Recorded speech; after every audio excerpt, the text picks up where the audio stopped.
What do you all think of Graham Platner? Let me ask you guys that before we start this segment. I'm curious.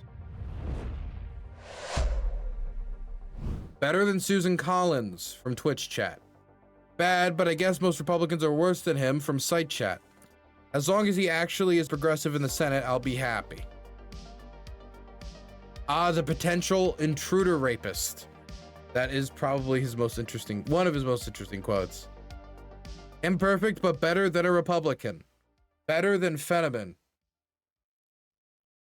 For Maine, he seems okay and down to earth. What does YouTube chat say? I think he is a guy. Meh. The perfect candidate for Maine. Love him. Weak. Who? I think he is a weak pick. Kind of an idiot for lying when he didn't have to. True. Stupid man, too friendly with Nazis. Better still vote for him. Easy to attack. He's our best chance at flipping the Senate. Graham Platner, straight up looking like a modern day Colonel Custer with that stash. Chameleon. Skeptical of him, but considering the options, he's the best of not great options. Okay. God wills it. He may be a hole, but he's our hole, I hope. So those are the, that seems to be the general reading of the room. The reading of the room we've gotten from our Twitch chat, from our chat. We got people all over the place. Well, he is now the official Democratic nominee for Senate in Maine. He has won the Senate primary. He won it with over 75% of the vote. The next available candidate was Mills, and she got 19. And I mean, he performed very well in the primary. He performed better in his primary than Lindsey Graham did in his re-election campaign against a no-name opponent. So he got better margins, a better percentage. So Graham Platner goes into the race with the support of his party. He goes into the race with the vast majority of the vote from the convention and the endorsement of the Democratic Party. And he goes into the race with the anti-establishment tinting of endorsements from Bernie Sanders, from Ro Khanna, which we're going to show some footage of their interaction later, and the general message he has ran on for over a year, which is the billionaires do not care about you. The establishment does not care about you. Trump serves that establishment just like those before him. Pick me. I will not serve that establishment. I will serve working people in Maine, and I will always put Maine above all else. That message in this political environment caught heat, and it caught so much heat that despite the scandals, they didn't exactly all burn off, but they certainly were singed to the point where they were not powerful enough to drag him down. Now, will he be able to maintain enough support through those scandals and through future possible scandals? Who knows? I know for Graham Platner supporters, they certainly don't want new scandals against Susan Collins, who has served, I mean, she said originally she would serve 2 terms, but now she's going into her mid to late 70s. She'd serve another 6 years. She would be leaving office at minimum at 2032. I mean, it's quite a different environment. And so will it be enough to beat that woman who should be vulnerable, despite her previous victories, should be vulnerable in what she represents now in the image of the establishment? The fact that Mainers want a different option is part of the reason why Graham Platner was chosen. And Mainers do want to stand up to the administration, and she votes with Trump the majority of the time. Not all the time, but a majority of the time. We'll have to find that out. Let's find that out through watching a few videos. If Graham Platner still has what it takes to defeat Susan Collins as now the Democratic nominee, he's going to face some hard interviews like this one, where he is on MS Now with Morning Joe, and he is he is asked about his scandals, and then he's even asked about whether or not, because of his scandals, his sexting scandals, he can be somebody to challenge Donald Trump and the quote-unquote Epstein class on the Epstein case, whether he can be the person who brings attention to these types of things, which I think that's kind of a preposterous statement, but is interesting. Let's listen. Asked this question by Chris Hayes about the issue of, is there more out there? What else could be out there that might be revealed during the campaign? And you deflected, said, among other things, this is between you and your wife. It was understandable to a limit because for Maine voters in a general election, the question is, what is out there? What is not in your possession that you sent to others who may have in their possession? How many concerning pictures and or text messages are in the possession of other people that could be used against you? And I'd like to know if there are pictures, concerning pictures. I will just say that the nature of Amy and I's relationship has been blown, I would say, totally out of proportion. Early in our marriage, we had some struggles, and we worked through them because that's what you do when you're in love with somebody. And it made our marriage much stronger, made us, frankly, a much happier and communicative couple. I was single for the majority of my adult life. I was in my 20s and 30s and I dated, and that's in the modern age. That's what happens. You date people and you use dating apps and you do all this stuff. And frankly, that all happened long before I got married and happened long before I decided to run for the United States Senate. I can just tell you, there is nothing out there that is going to will run counter to any of the stories that I've talked about openly this entire campaign. And I know everyone continues to be like, oh, what else is coming? Ironically, right. The whole what else is coming has essentially been the same thing the whole time, which is I've been very open about the fact that I struggled, very open about the fact that I had a long litany of failed relationships for years because I myself was not in a good place.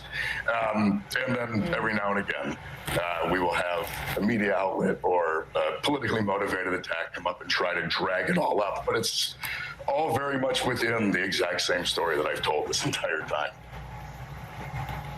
Okay, so you say there's nothing out there that could be concerning. And this may seem a little bit rich. There's nothing out there. I just want to make this clear. There's nothing out there that's actually concerning. People will make everything seem very concerning because that's what people do in politics. But I think the thing about all of this is what I find to be kind of most curious is this is what everyone wants to make the campaign about, so we do not talk about the struggles of working Mainers.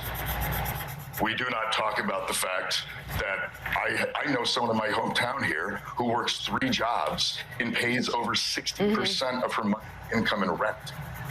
I think that matters a lot more than the details of my relationship before I ran for United States Senate. That's just me. Okay, so then let me ask you this way. Can you just talk about the nature of the sexting in terms of, can you call for the release of the Epstein files? And can you call out those who have abused women and not be conflicted in any way? Yes, of course. I mean, I engaged in consensual romantic activities with adults at an earlier part in my life. That seems like a fairly normal thing most people do. Going to an island with billionaires to possibly assault children is a vastly, vastly different thing. Honestly, it's kind of a ridiculous question. I mean, like, the worst accusations against him, it essentially says infidelity is that he was sexting other people, and that he got too handsy with it, like he was forceful, like grabbed a woman, like grabbed a previous partner, right? Not that he struck her, not that he shoved her to the ground, but that during a heated argument, as a 4-tour combat vet, he grabbed her, right? I'm saying 4-tour combat vet not to excuse it, but to say, like, 1 + 1 = 2, not to say all combat vets do that, but like the equation is there, like he explains it out quite well. That's the depths of this. Is occurred. And he says he regrets it. 8D5D2 Derek has donated $5. I'm casting stones from a glass house here, but he sounds like he's had several beers. Well, that's just how Mainers sound. But this is the thing. He admits it. He admits fault for it. Now, when you talk about other modern politicians, The usual strategy is just deny. Trump denies all of his previous scandals. Deny. No, I didn't have sexual relations with that woman, was the Clinton original strategy. For Trump, it's the no, I didn't do anything to all those women. No, I'm not corrupt. No, don't look at my tax returns. Don't look at this. Don't look at that. I didn't do that. I didn't do this. Even when it's undeniable that he did it, even when it's the evidence is overwhelming, even when he's losing in civil court, even when he just deny. And hell, even when it comes to things that are like physical realities that everyone can check it up on, like an election where you can like Google who won an election, even things like that, deny. And so we have people in our politics who do bad, continue to do bad, and they're not personal failings. They're failings that stretch out into the national. These are things that don't just affect his family. These are things that affects everyone's family. And so, is this too much to sink him? Maybe. But the thing is, I would have thought it might have been too much to sink him in a primary. The Democrats might have high standards that would be too high to allow him to be the nominee. Now that he is officially Democratic nominee, and he's gone through the tattoo scandal, he's gone through the sexting scandal, he's gone through these scandals, and he's gone through the Reddit post scandal, back in the day, when he said things like the wars he wanted to participate in was the American Indian Wars, his words, not mine. He's gone through all those scandals, and he's still within single-digit swinging distance of Susan Collins. If there isn't another big grenade waiting around the corner, there are still some polls that have him ahead. Now, there were polls all across the board that had Susan Collins' previous opponent ahead 6 years ago before that woman lost. And in some polls, it even said advances like 5 points. The polls I see right now for Platner that are in the positive direction are about 3 points, slightly ahead. And there's one or two that I've seen where he's down 1 point. Even if that is within the margin of error, that shows them within swinging distance of each other. And that is immediately after the majority of the impact of these scandals, where a lot of Mainers have been made aware of these scandals, and the news cycle will continue on. Of course, these scandals will come up in campaign ads from Republicans, and in the printed press, and the TV ads, and the radio ads, and in online ads. But when it comes to the big wave of media coverage, the majority of that, if it has gone through and there's not going to be a bunch of new developments that are dripped out by opposition research teams that have dug out new graves from Platner's backyard, then Platner could have a straight shot to win this. Now, we haven't seen how the ad buys are going to affect public perception, but we also haven't seen Platner engage in the majority of ad buys that they're going to engage in. We haven't seen how much Platner can now fundraise going into a general election. We haven't seen whether or not the rest of the party is going to fully unite behind him and give him a boost. And we certainly haven't seen whether that anti-establishment populist message that Platner carries as a anti-war combat vet for 4 tours, both in the United States Armed Services and in a private military company, as a man who is half the age nearly of Susan Collins, who has been in office for Maine politics for the entirety of my life, basically. Yeah, I mean, I think there's a possibility Platner might be able to still pull it out. Now, the Democrats don't need Platner in order to take the Senate. Obviously, Platner makes it easier. But I mean, Sherrod Brown could win in Ohio. Democrats could win in Alaska. Democrats could win with Roy Cooper in North Carolina, and Democrats could win with James Tellerico in Texas. There are polls that have Democrats up in all 4 states. They need 4 victories to win. That could be enough to take back the Senate. But basing all of our odds on those 4 states, when the other states like Iowa, Democrats' chances in Iowa look better than many people suspected, but their odds are still not in their favor. And then there's this race. You want races you can fall back upon, and it would be better if Democrats didn't just have a majority, but had a slightly bigger majority, where if somebody got sick and went home, if somebody passed away while they were in office, if for God forsake the idea, but there was some sort of party flip in one of the people in the Senate or the House, they would have the space to deal with it, and they would have the space to deal with a Joe Manchin type breaking of the ranks, allowing Democrats to take the policy steps necessary. Also, each Democrat is likely a positive vote in favor of Ukraine aid, and makes a veto-proof majority more likely, not only because it doesn't have to go around a discharge petition and piss off a bunch of Republicans due to the quorum aspect, not only because it would be likely after another year of failed negotiations if we see no end to the war in the next year, but we'll also have more pro-Ukraine votes in a different national environment. Let's watch a few more of these clips, see how Graham Platner is going to be on the campaign trail past these stories. Here is his acceptance speech at Blue Hill in Maine, Platner HQ, after he won the Senate primary with less than 10% of the vote in. Maine, I love you. I love this state.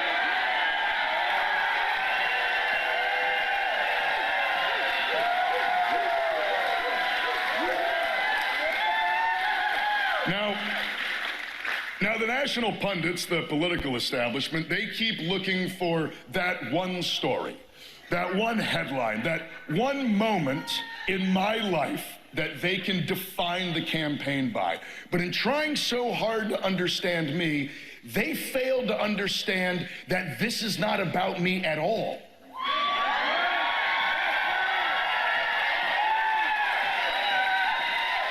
This is a movement about us. About the far too many working far too hard and struggling far too much at the hands of the ruling class. It is not a story of my hardship, it's of our hardship. A story of the hardship of every working Mainer. People that used to be able to stern in the summertime, plow in the winter, dig clams, and be able to send your kid off to college, but you can't anymore. Because that hard work, it isn't enough now.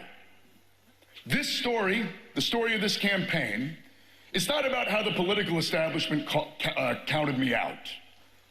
It's about for how far too long the political establishment has counted out the voices of every single person without the money to buy influence. But they don't know Maine.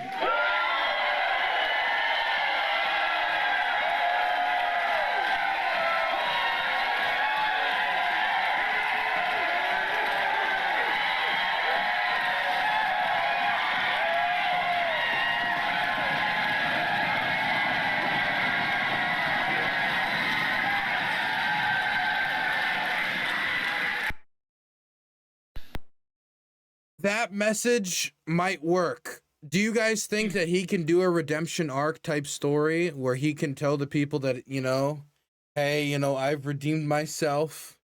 One line I heard him say, which I thought worked very well, he was like, I am not like the prim, pauper, polished candidate, but I am the candidate that you know, working class Mainers can afford. You know, essentially, like, I'm the one you can talk to because I'm not in my golden palace. I'm XYZ. And then the messaging that he put out with that, I mean, honestly, I would say it was semi-convincing. If the purpose is to just win my vote for Senate and not to marry the man, I mean, it was relatively convincing. Susan Collins has used her privilege and power to funnel $60 million in federal contracts, $60 million of our tax dollars, to her lobbyist husband. If that's not corruption, I don't know what is. Susan Collins has gotten 21 times wealthier just in the last 15 years. Has anybody else gotten 21 times wealthier? since Susan Collins was elected to office? Does Maine have 21 times the schools and hospitals? No. We have less. Susan Collins is getting rich while we're getting screwed. The last time she ran for office, she received more money from private equity than any other member of Congress, including some of the same private equity companies that shuttered the mills here in Maine. And ever since then, she has stood by and done nothing while they have bought up nursing homes, local businesses, the last of the houses we could afford, stripped our communities for parts. Hell, they bought the Boston Red Sox. And Susan Collins has never met a war she didn't like. She's been supporting endless wars since I was a teenager, and I know I had to fight in 2 of them. He is a very good public speaker. His voice speaks to the type of, his voice speaks to the working class much more than many other Democratic Senate candidates. He comes off as deeply authentic. Like, I would say the type of scandals that he had, if it fell upon another politician who had a different base, who didn't come from the grassroots, he was a manufactured Democrat candidate, the scandals he would have had, the scandals he had would have killed him. Graham Platner seems to be more resilient than that. Here is an interaction he had with Ro Khanna, where Ro Khanna posts these scandals. This was like 2 days ago. Goes out, promotes Graham Platner's campaign, sits out on a dock with him, as of course he advertises himself as the oyster farmer candidate, and he gets him to talk about his view of where the party is today and his passion for, again, on the issue of opposing wars. We're going to see a lot on the campaign trail over the next 4 or 5 months of Graham Platner talking about how Susan Collins voted for the wars he had to fight. That's going to be a constant theme. If the Democratic Party is going to exist, it needs to become the anti-war party. I fucking love this place. I don't know why you want to go to the Senate. I think a lot of people in this country would like to see more regular people in politics. And most people in this country have gone through some form of transformation throughout their lives. They've not been living perfect lives all the time. What do you say to someone that says, oh, Ro, I agree with Graham's policies. I'm glad you're going there. But, you know, after the stuff coming out, my granddaughter. What do you say to someone like that? If you believe in transformational politics, you need to believe in the ability for people to transform. And I came out of the infantry at a time where, like, you sucked it up. Were you getting help or no? No, God, no. Which is why I was self-medicating. Right. And this was a point in my life where I didn't believe that PTSD was real. Do you ever have flashbacks? It really just manifested as, like, deep depression and anxiety. Intense combat sort of changes your brain. Do you now, seeing where you are, say, hey, I could have been a better person in terms of how I was? I had, frankly, witnessed the most awful things a person can witness and see. And it was all done in the service of seemingly nothing. Did anyone in your family ever serve? Oh, yeah. Yeah, I mean, my father didn't, but like many of my uncles did, my grandfather. My grandfather was part of Gandhi's independence movement in the 1930s and 40s, fighting for India's freedom and human rights. So you come from a good tradition. As do you. Of fighting Both against, fighting for freedom. Fighting for freedom and for decency and justice in this world. You know, Trump ran saying he wasn't going to get in these wars. And then he goes and starts this war in Iran, and Thomas Massey and I are... Oh, the people coming off on the boats, on the dock. I'm sorry, just such good scenes. Who chose for these interviews to be on the docks all the time for Graham? Beautiful. Beautiful. I mean, I'm sorry, just great scene selection. Yelling on the House floor when Donald Trump was threatening to blow up Iranian civilization. I wasn't saying, hey, come consult Congress. I said, no, the American president can't commit genocide. Yeah. And I was willing to stand up to my own president, Joe Biden, to say we can't be funding Netanyahu and this genocide in Gaza. What do you say to the Trump voters that say, Graham, Trump said all this stuff? How do we know you're going to be any different? Oh, because Donald Trump never fought in a war. He's a deeply insecure man. And man, really, I mean, that veteran status is a really strong pillar of the campaign. Susan Collins sent me to the war. I talk populist, but Trump's a coward, whereas I'm a fighter, I'm a veteran. Like, mind you, when you talk about like the war Susan Collins sent him on, I sometimes hear like leftist discussion of like, well, he volunteered and he worked with Blackwater. I even saw Susan Collins talking about he fought for Blackwater after a lot of the controversies. And you can try to angle that from a campaign perspective. Most Americans are going to hear veteran. They're going to hear him then critique the war that he fought in. And that's where the value of that experience is going to come from most Americans' perspective. Any like commentary you want to say from like an anti-imperial, like he shouldn't have volunteered and in his early 20s, he should have understood the geopolitical, like, no, that's not going to hit with voters, especially in Maine, when they have one of, if not the most highest concentration of veteran voters in the entire country. That is not going to work here, and I don't think Susan Collins should continue to use that as a defensive strategy. If you want to have that in your like leftist struggle session Discord group, maybe it'll work there. At the ballot box in Maine, I do not think that defense is going to work. I think that this is, again, a good, at least strategic avenue for Graham Platner to talk about. Insecure men often like to use power and violence as a way to like make themselves feel tougher. And I think when you look at Donald Trump, I couldn't think of a better example of that except maybe Pete Hegseth. But when you talk to Trump voters, it's not like they trust us. Our message is a bunch of gobbledygook. We need to be a party that has actual political ideology. I have an immense amount of hope and faith that the correction we're going to make is going to be in the direction of a society that is not run, quite frankly, by militaristic warmongers, in a society that is going to view the productivity and the resources of our nation as things to be harnessed to improve all of our lives. The dignity of every American. That's what we're talking about. That's what I thought the whole point of this was.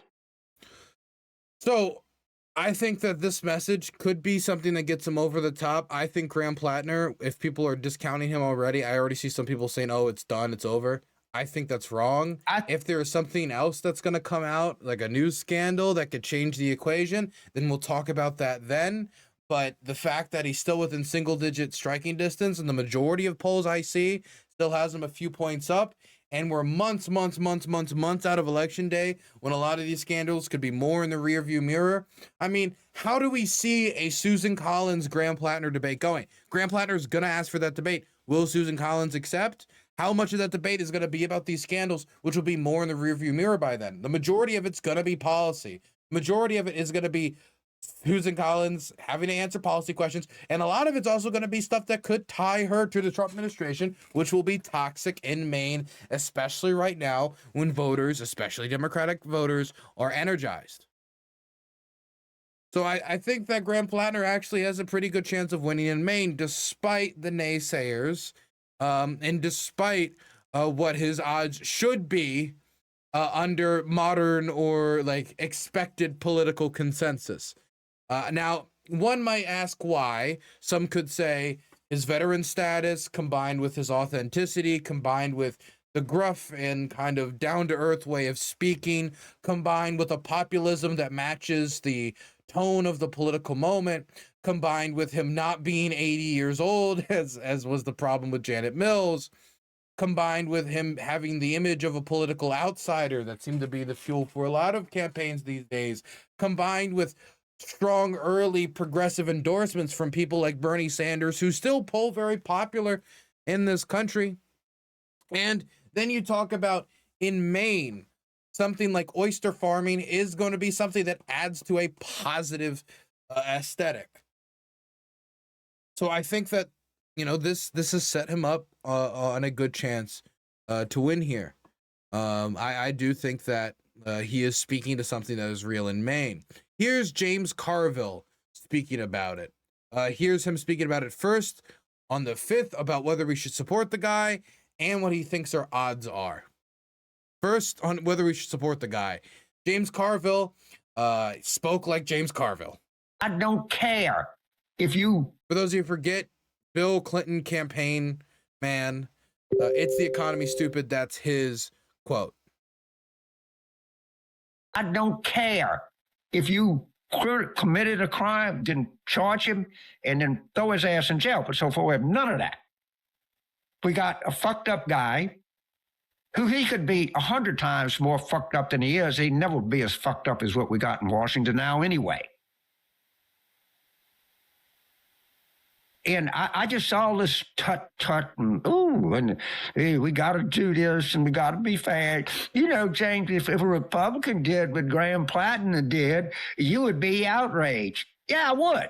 But what I'm more outraged about, and what I have to consider first, is this country is about to lose it. The whole goddamn thing. Abraham Lincoln suspended habeas corpus. Why? Because he had to win a goddamn war. Okay, we got to win this. And if we got a person who's understandably got issues, yeah, good. And maybe people ought to see it. And maybe we ought to just be reminded of what these stupid wars have brought about and the consequence of said stupid wars that stupid Susan Collins been for all of her political life. So I ask all of you to consider the candidacy of Graham Platner. I ask all of you to understand his flaws and understand the peril that this nation is in. And maybe he might be the right guy at the right time, for all I know. Man, he's got that Jim Cornette Southern drawl, that just shiny bald head, that just mean demeanor from that grandfather. You're just like, I can't get it. I don't want to be under his ire. I don't want to be under his ire. You know, just that demeanor of just he's gonna grab that screw and he's gonna turn it as tight as possible. And here is him talking about the odds of Graham Platner as he starts to talk about the value he could bring to the party and to his candidacy. The more I think about the Graham Platner thing, the more that I see that he has value. Okay, Graham Platner had 4 combat deployments. I don't think that, I don't want to diagnose someone, but we have to assume that has had some residual effect on him. Somebody says PTSD, I don't know. Clearly. Shell shock. But you know what all those 4 wars have in common? Susan Collins was for all 4. Maybe it would not be the worst thing. Maybe if you were voting for governor and you had to have instant judgment or stability, maybe it's actually an affirmatively good thing that we have a combat veteran who is affected by the rigors and horror of combat on the floor of the United States Senate, serving on the Veterans Affairs Committee, serving on the Committee for Mental Health. I think that the walk that this guy has taken is a walk, is in some ways a noble walk. So, I mean, James Carville is like fully on the Graham Platner train. He acknowledges moral flaws, but has asked his viewers, his followers, and the people who could hear him to consider the candidacy of Platner. So I think if James Carville is on board, there might be individual Democratic congressmen who won't come out and endorse. There might even be some who disavow not only his actions, but even him as a candidate. But I think when it comes to party leadership, whether it be Hakeem Jeffries or major Democratic figures who don't want to just like make a reputation off of distancing themselves from this person, they're not going to campaign against him. And I think many of them are going to slot in behind him, especially if polling data continues to show a possibility of his victory. While there will be certain Democratic leaders that will look at other opportunities, other pathways to victory through Ohio, through Alaska, through North Carolina, through Texas, hell, maybe even Iowa, rather than trying to get this flawed candidate through, or by trying to associate the Democratic Party with some of the moral failings of Graham Platner. Others would point to the moral failings of Donald Trump and say, how much has that dragged down their party? And do we get enough respectability votes to make it worth it in Iowa? One last thing from, the immortal words of James Carville, just so we remember what the stakes are. Look, you fat fuck Trump, if you listen to this, you listen good, because what I'm getting ready to say is what a lot of people in this country speak for, who I speak for. And I speak for a lot of fucking people. You hear me, you fat asshole? This is what we believe. You're right. I got Trump derangement syndrome. I hate the motherfucker. And you know what? I don't want to get rid of it. I don't want to get better. I want to get worse. I want to hate him more. I pray to God in heaven, God reign the righteous reign of Trump derangement syndrome on me. Pray for me, Lord. I'm your vessel on this earth. Glad to be here, Pray Paul. for the people that listen to this. We want more. We want to hate the son of a bitch so much that we can't see straight. Amen.